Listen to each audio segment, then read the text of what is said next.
Ja bom rekel, da predvsem prvi polčas nisem zadovoljen, da je bil z naše strani katastrofalen. Tudi one so ta prvi polčas povedali za 7 golov. Drugi polčas smo pa mi pokazali čisto drug obraz in če bi prvi polčas oziroma vsaj združili tudi dva polčasa, bi verjetno ta rezultat mogoče lahko bil tudi v našo korist. Bom rekel, čestitam puncam našim za drugi polčas. Prvi polčas je pač tega ne zaslužil, ker smo zelo slabo odigrali. Tako so pa, bom rekel, tudi zaradi tega prvega polčasa Italijanke zasluženo zmagale na koncu tekme.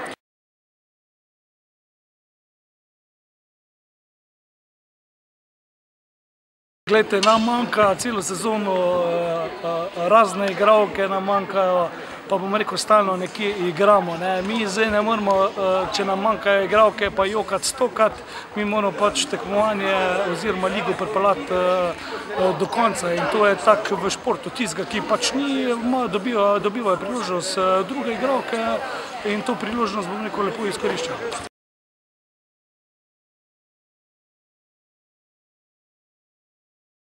V prvi ligi ciljamo na sredino tablice, to se pravi, to so mesta od 6 do 8.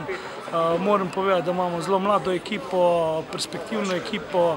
Ta mlada ekipa rabi čas svoj, bom rekel, pa imamo vse igralke iz naše lastne rokometne šole.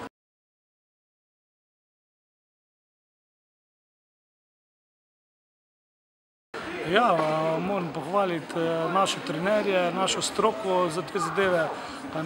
Naše mlajše kategorije se vsako leto uvrščajo med 6 v državne prvenstva, kar je zadovoljivo. Imamo tudi več mladinskih, kadetskih prvakov, tako da teh lovorik je kar nekaj iz našega mladinskega pogona. Tudi punce, ki so zrasle v celjski šoli, nastopajo, bom rekel, za naš vodilni klub Krim, Mercator.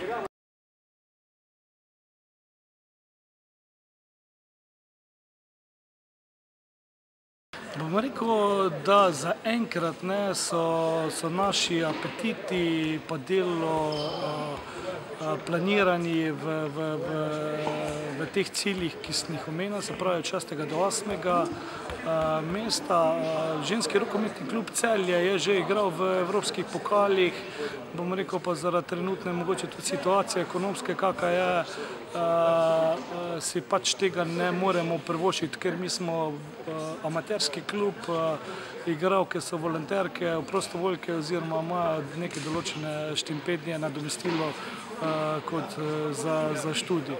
Mogoče v bližnji prihodnosti, da bi kdaj bili takšni cilji, ampak zdaj zaenkrat to niso. Bom rekel, vsaka čast našim fantjem. Rokometni klub Pivovarna Laško ima stalno visoke cilje in pač to tradicijo nekje nadaljuje tudi v letošnji sezoni.